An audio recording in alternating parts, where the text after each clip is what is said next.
Meron nag-send sa akin ng video mga bossing regarding sa isang SUV na nag-diesel runaway o runaway diesel. Bahala na kayo kung anong gusto yung unahin doon.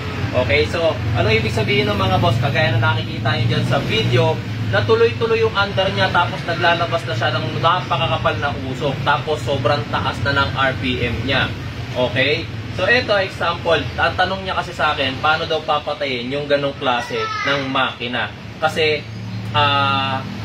medyo modern na rin yung sasakyan. Hindi naman almost na modern, pero hindi na siya kagaya ng mga dati na mechanical pa. Mamaya papakita ko sa inyo yung mechanical na tinutukoy ko.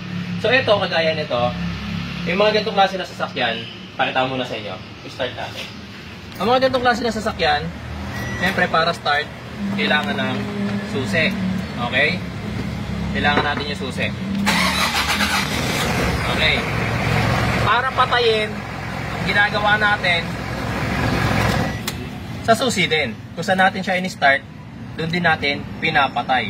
Kaso yung nangyari dun sa video, for sure, kahit pinatay na niya sa susi, hindi na mamatay. So, paano ba nangyayari yon? Sa diesel lang yan nangyayari mga bossing. Sa gasoline engine kasi hindi yan nangyayari.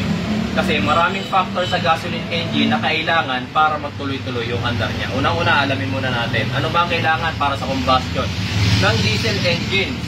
Okay? Unahin na natin. Gasoline engine muna. Gasoline engine. Anong kailangan sa combustion ng isang gasoline engine? Unang-una, compression. Gasoline, fuel, air, at saka electricity or spark or flame. Kung ano man yung kailangan. Sa gasoline engine yon, kailangan yung apat na factor na yan para gumana. Most common way para mapatay ang gasoline engine is the spark, ignition coil. Okay? Pag nawalan ng power ang ignition coil, kahit mayroong pang compression yan, may gasoline, mayroong air, hindi na magkakaroon ng combustion kasi wala ng power yung ignition coil natin. Wala ng spark, spark plug. So wala ng cause of flame. Okay? Sa diesel, mas konti ang kailangan. Okay? Sa diesel, anong kailangan para magkaroon ng complete combustion? Compression, same sa gasoline. Fuel, same sa gasoline. And then, air, same sa gasoline. Tatlo lang ang kailangan ng diesel para sa complete combustion. Ngayon, hindi nyo nga pwedeng sirain ang compression. Okay? So, sa fuel, hindi tayo pwede mag-rely sa fuel kasi nga mga bossing, kagaya nung nangyayari sa video, kahit pinatay na sa ignition switch, yung electric fuel pump niyan mga bossing, hindi na nagbabato ng diesel ang fuel pump sa makina nyo. Hindi na diesel ang nagpapaandar dyan pag nagdi-diesel runaway. Ano na mga bossing? Langis. Okay? So medyo pareho ang properties ng diesel tsaka ng langis. Okay? So yung langis, combustible yan sa diesel. Okay? May ginawa nga akong video dati kung napanood niyo yung isa sa mga pinaka-nag-trending kong video. Isang engineer naglagay ng mantika sa fuel tank niya, sa diesel niyang Fortuner, tapos umandar. Okay? Kung hindi nyo pa napapanood yun, ilalagay ko yung video dyan sa comment section, panoorin nyo na lang. Okay? So mantika.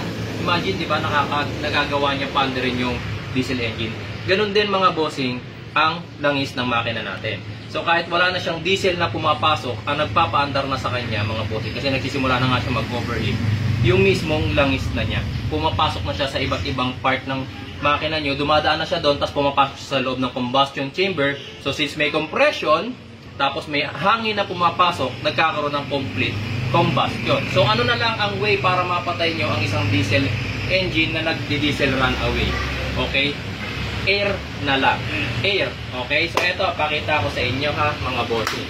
Ganitong klase naman ng makina guys, ang mechanical yung injection pump. Mechanical means hindi gumagamit ng kuryente yung injection pump para kumandar. So kahit patayin sa susi, ito para mas maintindihan nyo. So syempre, gaya ng ibang sasakyan, para mapastart yung ganitong klase ng sasakyan, susi rin.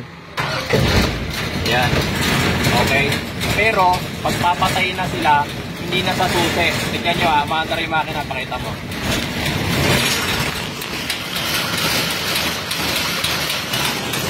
Pero pag papatayin na natin yung makina, tignan nyo ha, hindi na sa susi. Okay? Kasi nga mechanical sila. Ang ginagamit sa mga ganitong klase ng sasakyan, may cable dito, hinihila, mamamatay yung makina. So ang explanation yan ganito. Nakikita nyo yung cable kanina na hinila ko, connected yan. Ito, pag gumapang, connected siya dito sa ating throttle body at connected dito sa flap na to. Butterfly ang tawag ng iba, yung iba naman is flap. Ito, makikita nyo ganyan yung itsura niya. Pero hindi yan yung tinutukoy ko, yung nasa loob pa. Ayun, merong isa doon sa loob. So, pakita ko sa inyo ha, kapag hinila itong cable, ang mangyayari, yung flap na nasa loob, sumasara. Ayun, nakikita nyo ba? Sumasara siya. So, okay. So, kapag nahila yung cable na yon, nire-restrict niya yung pagpasok ngayon ng hangin dito sa loob ng ating throttle body. So, gaya ng mga diesel engines, kahit sa mga gasoline engines, kapag walang hangin, mamamatay ang makina. Kasi kailangan yon para sa isang complete combustion. Para mas makita ninyo in actual, yan lang. Kami ibabago nga. Kung napipilit din, napipilit yan. Nakikita nyo, maagang na yung makina natin. Ayan. Kapag sinarado ko yung pag hinila yung cable sa loob, ito mangyayari mga bote. Ayan, nakita nyo namatay yung makina kasi nga na-restrict yung pagpasok ng hangin. Sa mga modern engines, kahit pa yung mga pinakabago na yan, isa ang way para mapatayin nyo pa rin yung diesel engine, itanggalan ninyo ng hangin, kagaya nito.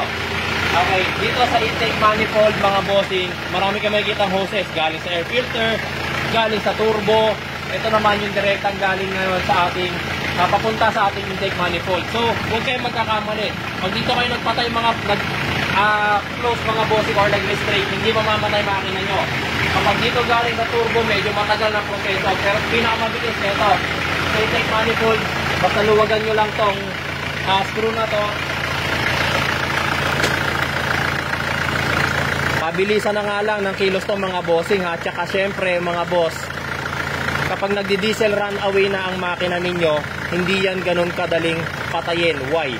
Sobrang init niyan. Yun nga lang kayo sa normal na biyahe, medyo mainit na ang singaw ng makina eh. So, ingat mga boss, madikit lang kayo sa any part ng makina dyan, paltos or lapnos talaga kayo. Yan. So, kapag natanggal nyo na yung inyong hose para dito sa ating intake manifold mga bossing, sabi nila, gumamit kayo ng basang-basahan, gumamit kayo ng basahan or anything. Para sa akin mga boss, yung iba walang dalang basahan, yung iba walang dalang basang-basahan ng tubig, pambasa ng basahan. Magdala nga kayo kahit gloves. Ang rubber gloves mga boss, hindi pwede yung tela na gloves yung ganito. Kasi mapapasukan niya ng hangin. Ito may rubber dito. Tignan nyo gagawin ko ha. Namatay. Ang bilis. Okay? Ang bilis niyang namatay.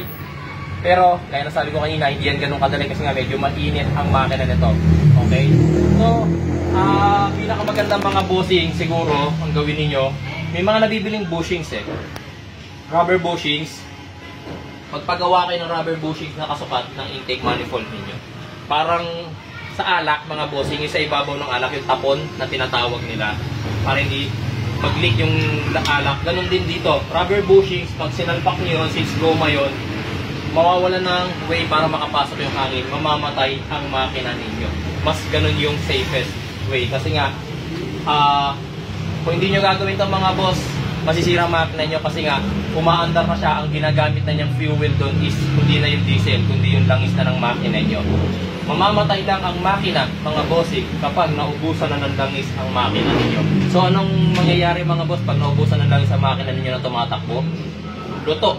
Para siya mawi-welding sa loob, crankshaft, saka yung piston magwi-weld, yung mga main bearings parang nag-weld mga boss.